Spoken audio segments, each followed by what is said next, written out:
이 시간에는 요한복음 6장 60절부터 71절 말씀까지 읽었습니다.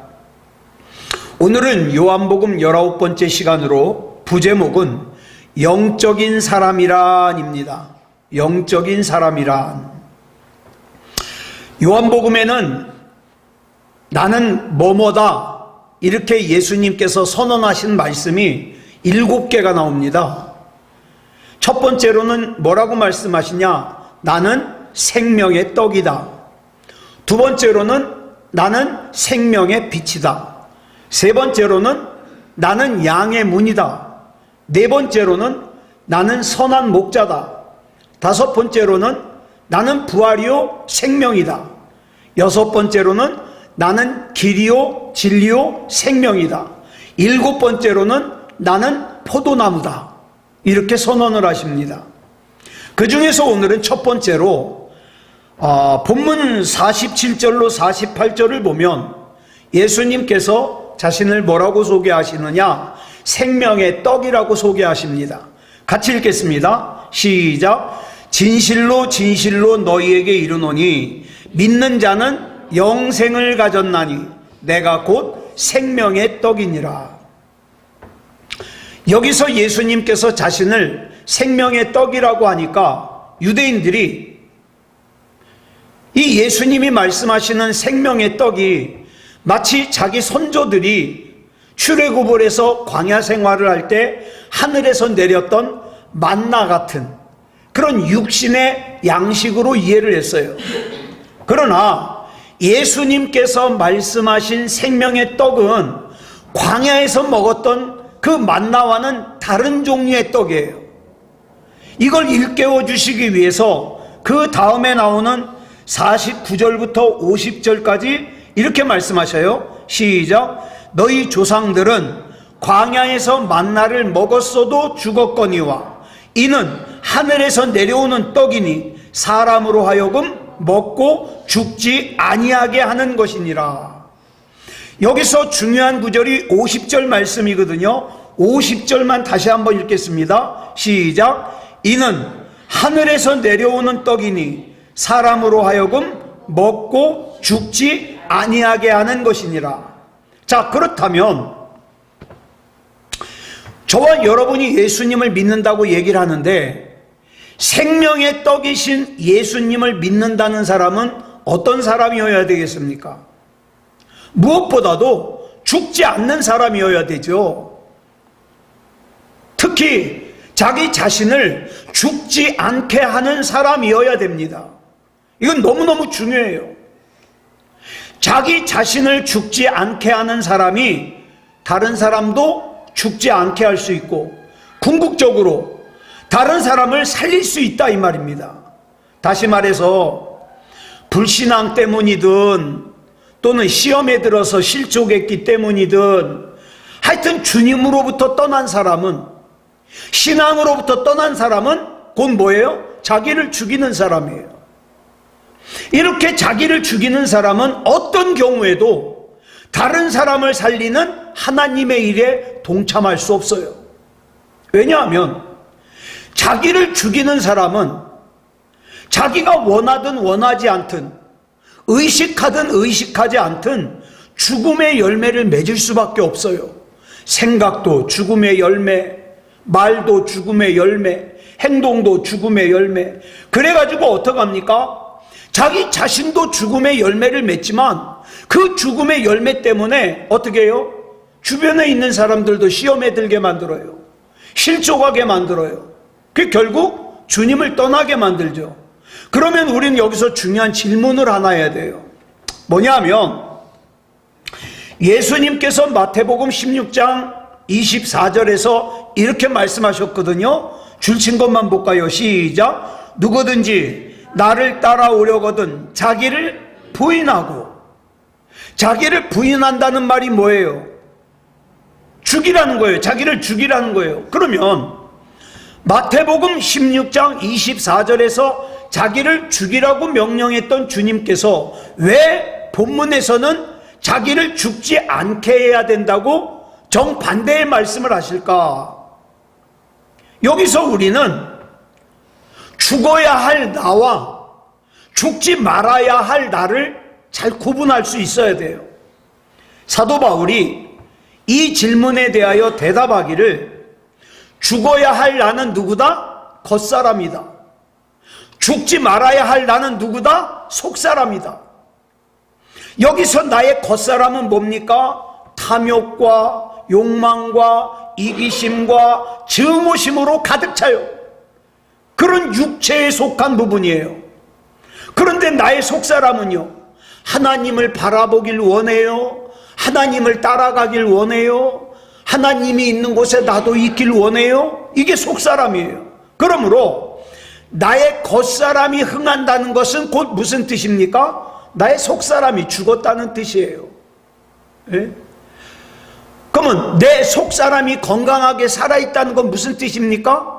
겉사람이 죽었다는 거예요. 즉 나의 속사람을 죽지 않게 하기 위해서는 반드시 뭐가 죽어야 돼요? 나의 겉사람이 죽어야 돼요.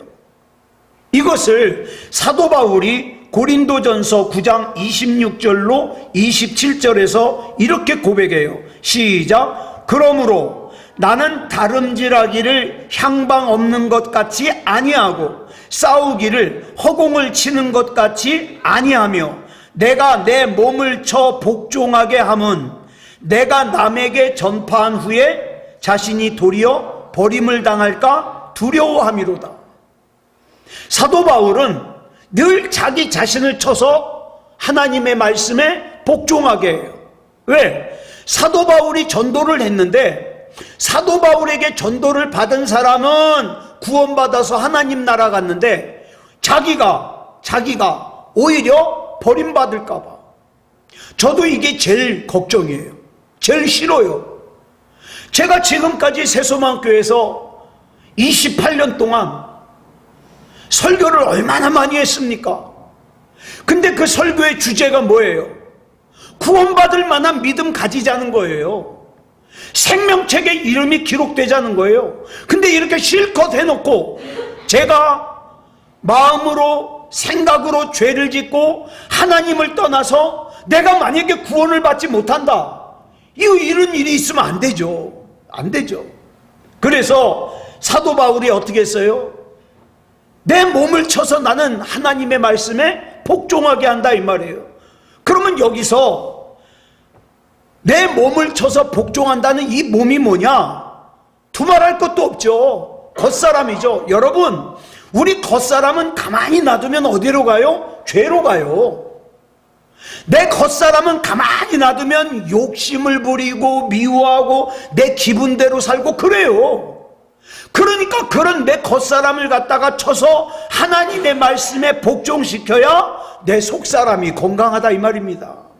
그래서 사도 바울이요, 고린도전서 15장 31절에서 이렇게 고백하는 거예요. 시작. 형제들아, 내가 그리스도 예수 우리 주 안에서 가진 바 너희에 대한 나의 자랑을 두고 단언하노니 나는 날마다 죽노라. 사도 바울이 날마다 죽는데요. 오늘은 욕심이 죽고 내일은 음란함이 죽고 모레는 미움이 죽고 이거예요. 여기서 사도 바울이 말하는 날마다 죽는다는 나 역시도 뭡니까? 겉사람이에요. 겉사람. 가만 놔두면 어떻게 되는? 죄 짓는.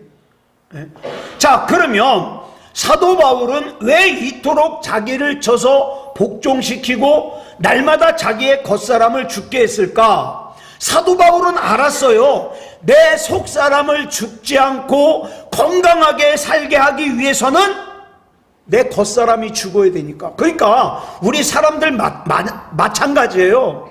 내가 내 겉사람이 원하는 대로 어떻게 해요? 내 겉사람이 이끄는 대로 사는 사람은 속사람이 건강하질 못해요.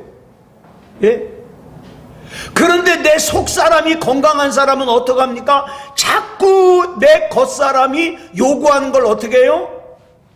차단하는 거예요. 그래서 내 겉사람이 건강한 사람은 속사람이 약해요. 속사람이 건강한 사람은 겉사람이 약해요. 그래서 사도 바울은 미련 없이 자기의 겉사람을 죽게 했고, 그랬기 때문에 자기의 속사람이 건강하게 살 수 있었던 거예요. 그 결과로 사도 바울은 영원한 생명과 사랑의 통로가 되어서 많은 사람을 구원하는, 많은 사람을 살리는 하나님의 뜻과 하나님의 일에 쓰임받을 수 있었어요. 오래전에 한 미국 대통령의 비서관 중에 하나가 정신과 의사를 찾아갔어요. 이 의사가 이 비서관을 정밀하게 진단을 했는데 결과가 뭐냐? 이상한 증세가 있긴 있지만 정신 이상은 아니다. 그럼 의사가 말한 이상한 증세가 뭐냐? 이 비서관은요, 어딜 가든지 이 자기 그 백악관 출입증을 갖고 가지 않으면 불안해요. 그래가지고 이 사람은 놀러 갈 때도 이걸 하고 가요. 잠잘 때도 출입증을 하고 자요. 심지어는 목욕탕에 목욕하러 갈 때도 이걸 하고 가요. 출입증을. 놀라운 사실은 나중에 의사가 조사를 해보니까 이런 증상이 이 비서관뿐만 아니라 백악관에서 일하는 직원들이 거의 다 그렇다는 거예요. 거의 다. 왜 그런가 이유를 찾아보니까 이 사람들은 이 백악관 출입증이 뭐예요? 자부심이에요. 특권이에요. 예. 자기가 백악관에서 일하는 직원이라는 표시거든요. 자, 보세요. 내가 백악관에서 일하는 직원이 되면 나는 누가 책임져요? 백악관이 책임져요. 월급도 주고 그 다음에 위험하지 않게 지켜주고. 자, 그렇다면 우리 주님께서 저와 여러분을 구원해 주신 구원은 이 백악관 출입하는 것보다 비교할 수 없을 정도로 중요한 건데, 그러면 저와 여러분이 구원받은 증표가 뭐예요? 백악관 출입하는 증표는 뭐예요? 이 출입증이잖아요. 그럼 저와 여러분이 구원받았다는 증표가 뭐냐고요? 이 질문에 대하여 본문 53절부터 55절에 이렇게 대답하고 있어요. 시작. 예수께서 이르시되 내가 진실로 진실로 너희에게 이르노니 인자의 살을 먹지 아니하고 인자의 피를 마시지 아니하면 너희 속에 생명이 없느니라. 내 살을 먹고 내 피를 마시는 자는 영생을 가졌고 마지막 날에 내가 그를 다시 살리리니 내 살은 참된 양식이요 내 피는 참된 음료로다. 자, 내가 구원받았다는 징표가 뭐냐? 예수 그리스도의 살을 먹는 거예요. 예수 그리스도의 피를 마시는 거예요. 이것 때문에 초대교회 때 어떻게 해요? 사람들이 오해를 했어요. 예수 믿는 사람은 식인종이다. 사람을 잡아서 살도 먹고 피도 마신다. 알지도 못하면서. 자, 그러면 여기서 예수 그리스도의 살을 먹고 예수 그리스도의 피를 마신다는 건 무슨 뜻일까요? 그거는 예수 그리스도께서 십자가 위에서 당신의 살을 찢기시고 피를 흘리심으로 죽을 수밖에 없는 내 죄를 사해 주셨으니까 예수님의 십자가 지심이 나와 상관이 있다는 걸 내가 받아들이는 거예요. 여러분 한번 생각해 보세요. 예수님이 십자가 지신 것이 나와 상관이 있는데 예배 안 드려요? 예수님이 십자가 지신 것이 나와 상관이 있는데 기도 안 해요? 예수님이 십자가 지신 것이 나와 상관이 있는데 하나님 말씀을 가까이 안 해요? 있을 수 없는 일이죠. 예? 그런 의미에서 우리가 이제 성찬식이라는 걸 하잖아요. 예수님의 몸인 떡을 떼고 예수님의 피인 잔을 나누는 성찬식이야말로 내가 영원한 생명을 얻었다는 것을 어떻게 해요? 눈으로 보여주는 아주 중요한 의식이에요. 그렇기 때문에 영원한 생명을 얻지 못한 사람, 구원의 확신이 없는 사람은 성찬식 하면 안 돼요. 그래서 이런 말 하잖아요. 성찬식 하기 전에 내가 예수님을 구주로 영접하지 않았는데 나 예수님이 믿어지지도 않는데 성찬식을 하는 사람은 예수님의 살을 범하는 거 되는 거예요. 죄죠, 죄. 예. 그러니까 우리는 이 성찬식에 담겨져 있는 아주 중요한 의미를 알아야 됩니다. 그러므로 우리에게 있어서 성찬식은, 우리에게 있어서 내가 구원받았다는 이 고백은 백악관 직원들이 자기 신분증을 소중하게 여기는 그 이상으로 우리에게 소중한 거예요. 여러분, 정말 내가 구원받았다는 걸 소중하게 여기십니까?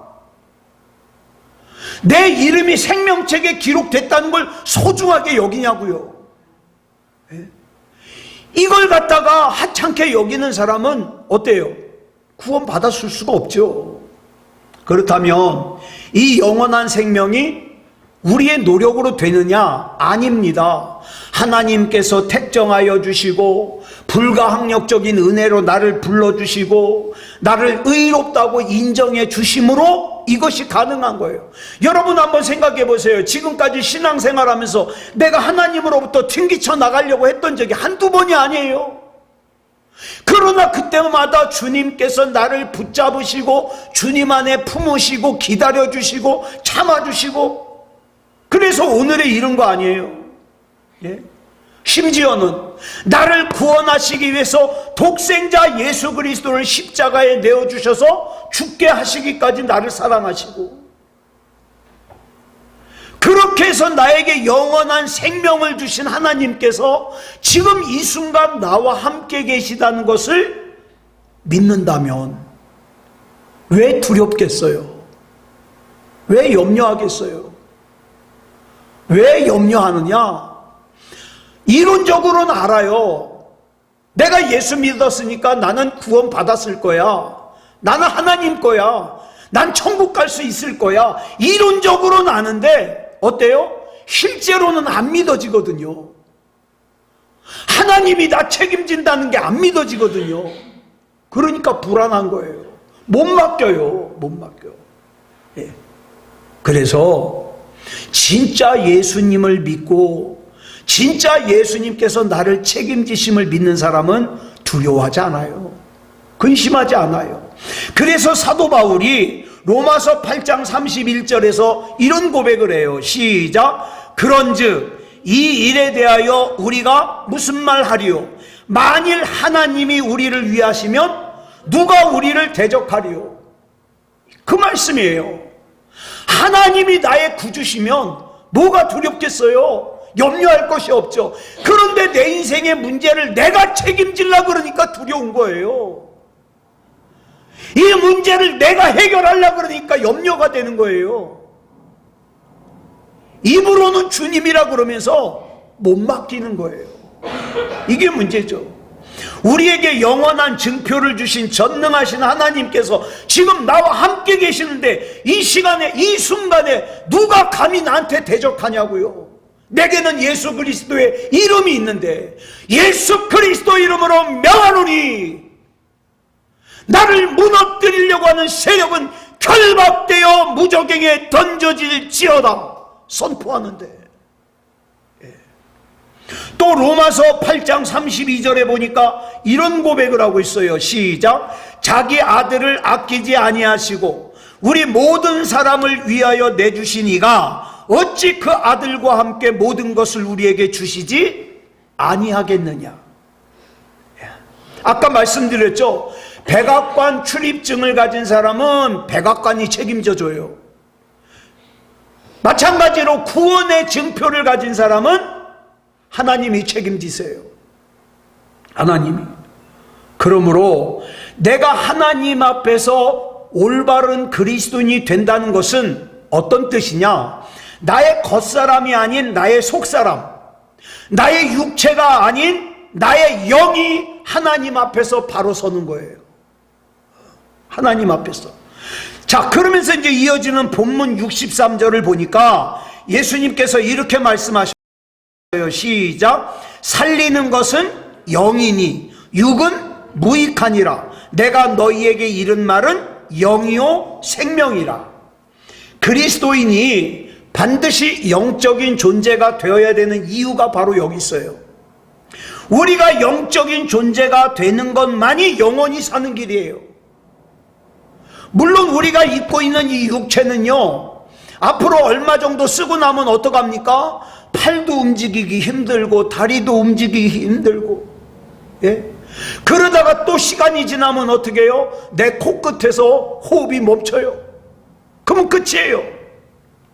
그러나 겉사람은 시간이 갈수록 그렇게 낡고 그 다음에 힘이 빠지고 늙고, 그렇지만 우리 속사람은 그렇지 않아요. 내가 날마다 하나님 말씀 가까이 하고 기도하고 하나님을 예배하면 예배할수록, 하나님을 신뢰하면 신뢰할수록 어때요?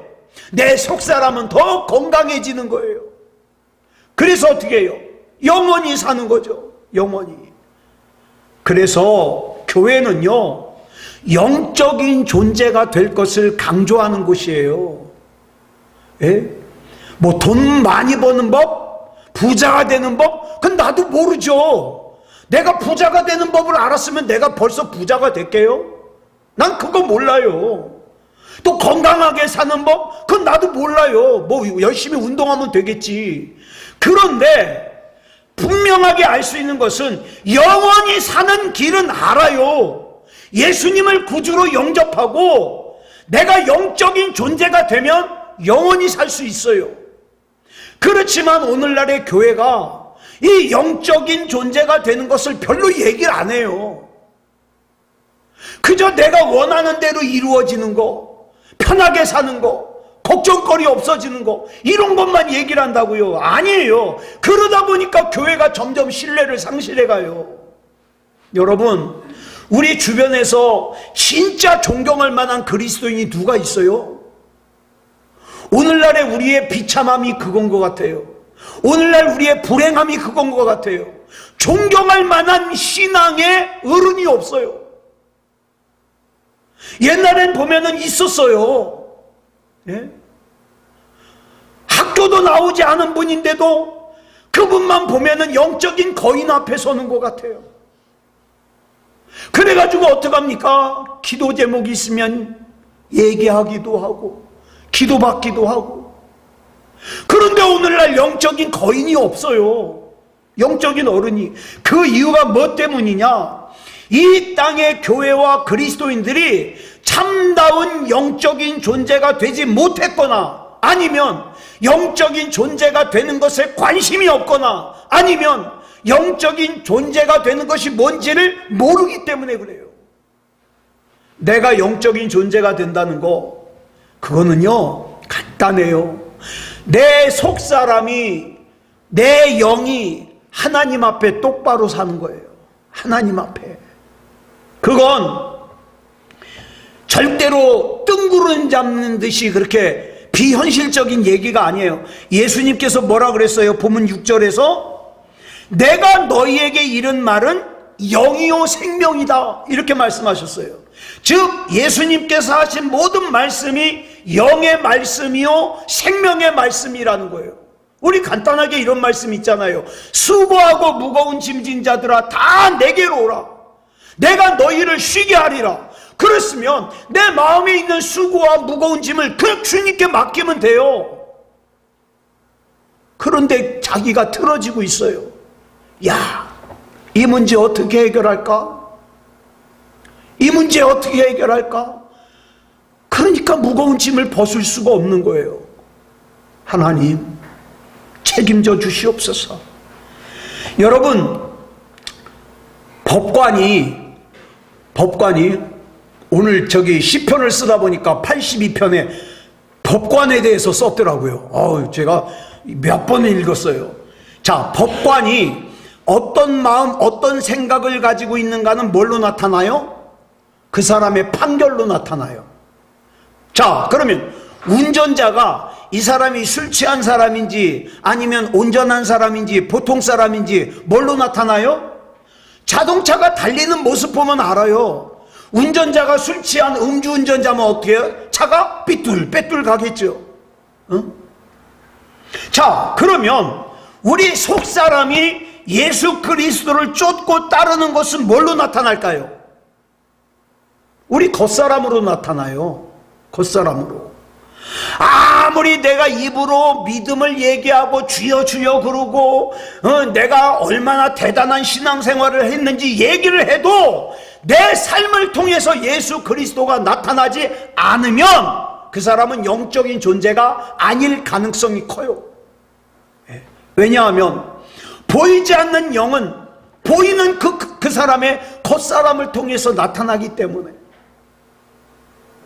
자, 그리고 이제 이어지는 본문 66절부터 68절까지 보면 영적인 존재가 되라. 지금 예수님이 그 말씀하신 거 아니에요? 영적인 존재가 되라. 내가 너희에게 한 말은 다 뭐다? 영이요 생명이다. 그러니까 영적인 존재가 되라. 그랬더니 이 말을 들은 사람들의 반응이 나와요.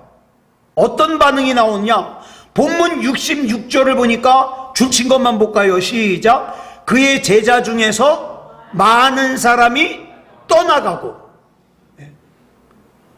지금 분명히 많은 사람들이 오병이어의 기적을 행한 뒤로 어떻게 했어요? 많이 모여들었어요. 예수님의 제자가 되겠다고. 그랬는데 지금 많은 사람이 떠나갔어요. 이 사람들이 떠난 이유가 뭐예요? 이들 중에는 자기의 이익을 위해서라면 미련 없이 예수님을 은 30냥에 팔아먹을 수 있는 가룟 유다 같은 사람들이 다 들어있기 때문에 그래요. 여러분 한번 생각해 보세요. 오늘 밤에 예를 들어서 예배에 참석하신 분들에게 제가 100만 원씩 나눠드린다고 생각해 보세요. 얼마나 많은 사람들이 올까요? 자, 그러면 예배에 참석하지 않은 이유가 뭘까요? 하나님을 예배하는 것이 100만 원보다 못한 거예요, 지금. 솔직하게. 예? 그래서 이들이 떠난 후에 예수님께서 제자들을 향해서 67절에서, 본문 67절에서 제자들, 12제자를 보면서 이렇게 말씀하셔요. 너희도 갈래? 너희도 가려느냐? 저 사람들 저렇게 왔다가 갔는데 너희도 가려느냐? 그랬더니 68절에 보니까 베드로가 이렇게 대답해요. 줄친 것만 시작. 주여, 영생의 말씀이 주께 있사오니 우리가 누구에게로 가오리이까? 자, 그러면 베드로는 어찌하여, 베드로는 왜 주의 영생의 말씀이 주께 있사오니 우리가 누구에게 가오리까라는 이런 고백을 할 수 있었을까? 베드로가 영적으로 성숙해서요? 아니요, 전혀 그렇지 않아요. 왜? 그 뒤에 기록된 내용들을 보면 이 베드로의 영적인 수준이요 아주 어설퍼요. 자, 그럼에도 불구하고 본문에 나오는 베드로가 어떻게 이런 고백을 할 수 있었는가? 우린 그 답을 본문 65절에서 찾을 수 있어요. 시작. 또 이르시되 그러므로 전에 너희에게 말하기를 내 아버지께서 오게 하여 주지 아니하시면 누구든지 내게 올 수 없다 하였노라 하시니라. 이 사실을 베드로가 분명히 알고 있었어요. 하나님이 나로 하여금 예수님을 믿게 해주지 않으면 나 못 믿어요. 여러분, 내가 무슨 3대 4대 신앙생활하는 집안, 내가 모태신앙, 그래서 내가 예수 믿는다? 천만에요. 그러지 않아요. 내가 지금 예수님이 믿어지는 것은 하나님께서 믿게 해주셨기 때문이에요. 그러지 않으면 못 믿어요. 서울대 아니라 서울대 할아버지를 나와도.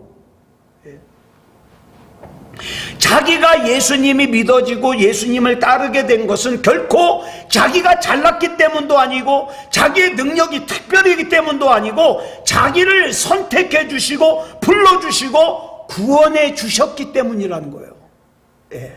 그래서 그런 하나님의 사랑이 현재 내가 있게 됐다, 이런 믿음이 있는 거죠. 그 사랑 앞에서 베드로는 뭐라 그러는 거예요? 주여, 영생의 말씀이, 생명의 말씀이, 구원의 말씀이 주님께 있사오니 우리가 어디로 갑니까? 갈 데가 아니죠. 갈 데 없죠. 주님께 있는데. 이런 고백을 할 수 있었던 겁니다. 뿐만 아니라 그 사랑 때문에 가장 결정적인 순간에 예수님이 붙잡혀 가실 때 주님을 배신했던 이 베드로가, 주님을 모른다고 부인했던 베드로가, 주님을 욕까지 했던 베드로가 회개하며 통곡할 수 있었고, 그 사랑을 힘입어 어떻게 해요? 내가 사랑하는 예수님이 십자가에 똑바로 못 박히셨는데 내가 어떻게 예수님하고 똑같이 십자가에 못 박혀? 난 그럴 수 없다고. 난 거꾸로 매달아 달라고. 십자가에 거꾸로 달려서 순교를 당해요, 베드로가. 자, 그러니까 여기서 보니까 베드로가 그 사랑을 알아요. 그 사랑을 믿어요. 그 사랑 안에 거할 때 그 사랑 때문에 무식한 갈릴리 어부 베드로가 위대한 사도 베드로로 거듭날 수 있었던 거예요. 자, 보세요. 요한복음 6장은 우리가 앞에서 살펴본 바와 같이 보리떡 5개와 물고기 2토막으로 장정만 5,000명을 먹이시는 이른바 오병이어의 기적으로 시작합니다. 대단한 기적이죠. 그런데 그렇게 시작한 요한복음 6장이 후반부로 가면서 이상한 방향으로 가요. 본문 66절에 어떻게 했다고요? 시작. 그때부터 그의 제자 중에서 많은 사람이 떠나가고 다시 그와 함께 다니지 아니하더라. 분명히 시작은 기적으로 시작했는데, 그래서 많은 사람들이 몰려들었는데 마지막에는 소수의 제자들만 남고 다 예수님을 떠난 것으로 마무리되더라. 여러분, 그래서 많은 사람들이 떠나서 실패한 것처럼 보입니까? 왜 이런 현상이 일어났을까요? 우리는 여기서 참신앙이 뭔가를 알아야 돼요. 참신앙. 여기서 우리가 제일 중요하게 여겨야 될 것이 뭐냐? 숫자가 많다 그래서 다 진리가 아니다. 이걸 알아야 돼요. 예수님께서 기적을 행하시고 일반적인 말씀을 하실 때는 사람들이 많이 모였어요. 그런데 예수님께서 구체적으로 기독교의 핵심이 되는 십자가를 말씀하시고, 겉사람은 죽고 속사람이 살아야 된다고 말씀하시고, 하나님 말씀대로 살아야 된다고 말씀하시니까 이건 참 부담스러워. 그러면서 떠났어요. 다시 말해서 예수 믿으면 복 받아요, 예수 믿으면 형통해요, 예수 믿으면 부자 돼요, 예수 믿으면 건강해요, 예수 믿으면 자녀들이 잘 돼요. 그러니까 사람들이 모여요. 그런데 예수님처럼 예수님을 따르는 자는 자기 십자가를 지고 예수님을 따라야 된다 얘기를 하니까 어떻게 해요?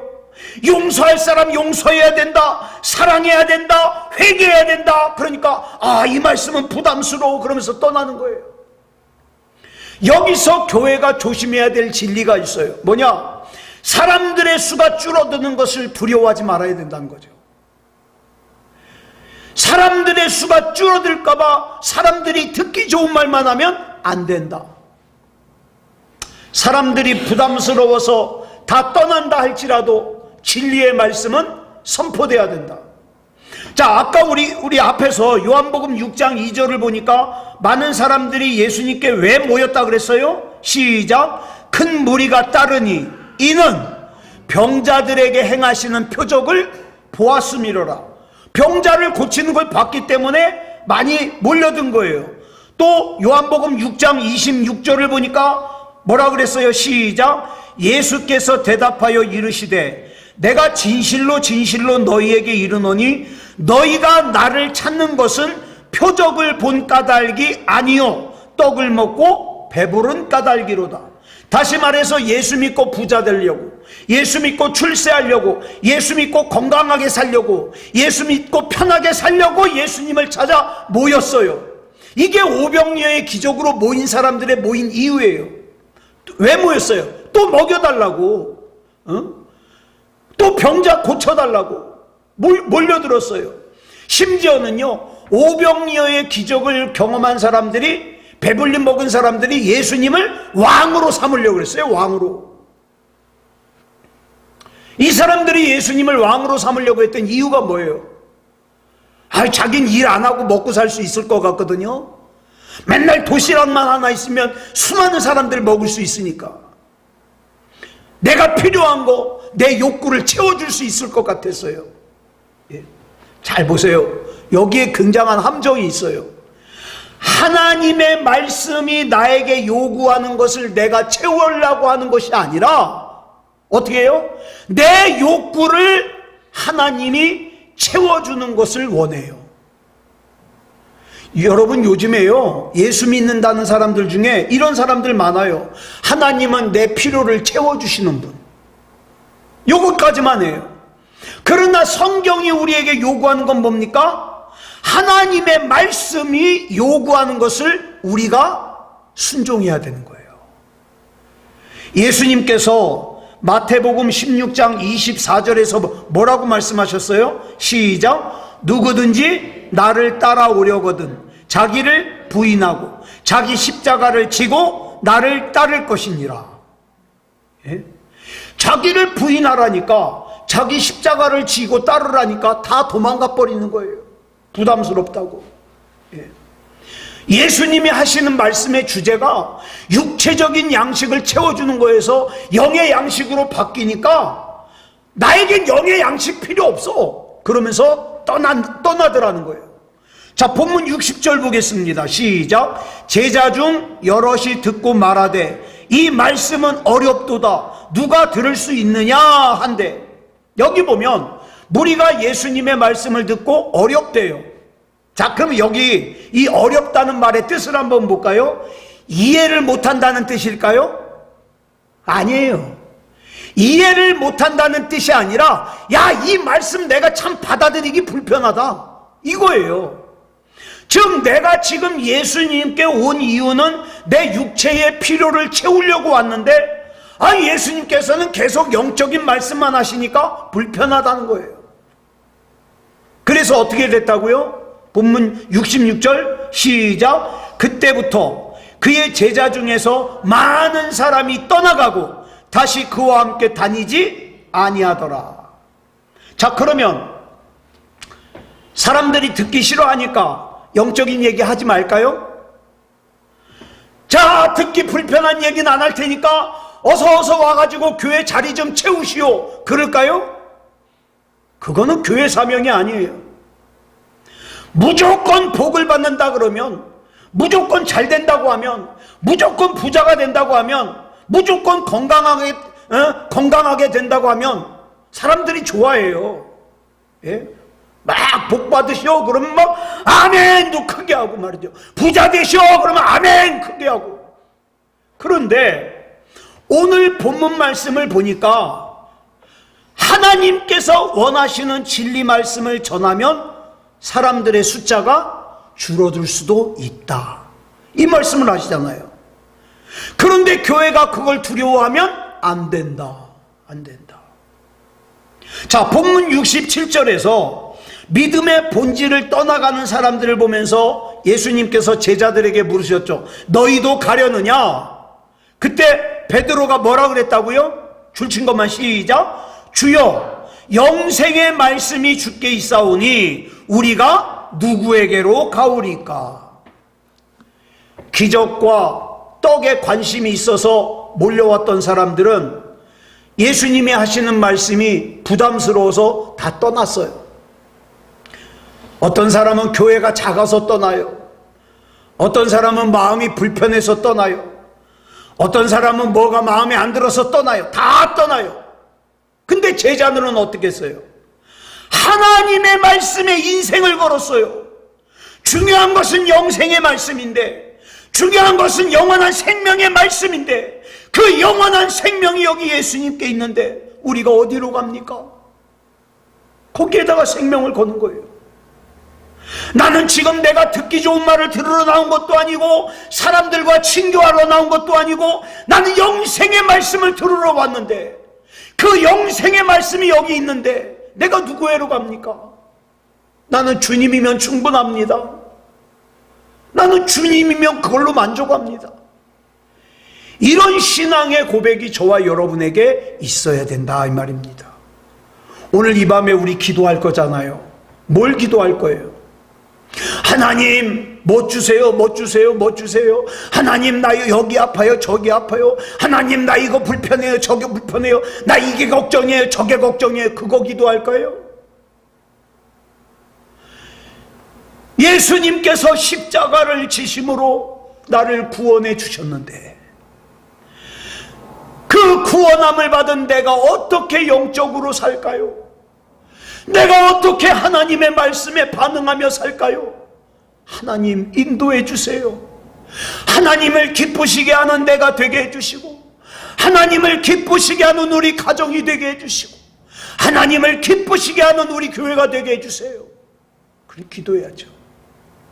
아무쪼록 저와 여러분이 하나님 앞에 올바로 서 있고 올바로 기도하는 그런 저와 여러분이기를 그리스도 예수님의 이름으로 축복합니다.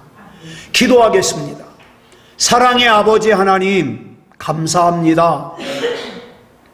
나를 위해 독생자 예수님을 십자가에 내어주시고, 예수님은 그 수치와 고통의 십자가를 지시고 죽으셨다 부활하셨습니다. 그런데 그렇게 나에게 주어진 영원한 생명을 자주 귀하게 여기질 못합니다. 다른 것에게 관심을 뺏길 때가 많습니다. 하나님, 붙잡아 주시옵소서. 영적인 사람이 되게 하시고 온전한 그리스도인이 되게 하시고 하나님 앞에 올바로 살게 해 주시옵소서. 오늘 이 밤에 기도할 때에 우리 하나님 영광 받아주시고, 나 약한 거 잘 아시니까, 나 부족한 거 잘 아시니까 하나님께서 책임져 주시고 일으켜 세워 주시옵소서. 아버지 하나님이여, 마음이 약하여 무너진 부분들, 몸이 약하여 무너진 부분들, 우리 하나님, 그런 거 우리 하나님께서 회복시켜 주셔야 하나님 맡겨주신 사명 감당할 수 있지 않겠습니까? 우리 하나님 붙잡아 주셔서 은혜 안에 거할 수 있도록 인도하여 주시옵소서. 우리 하나님 붙잡아 주실 줄 믿사오며 그리스도 예수님의 이름으로 간절히 기도드려 싸움나이다. 아멘.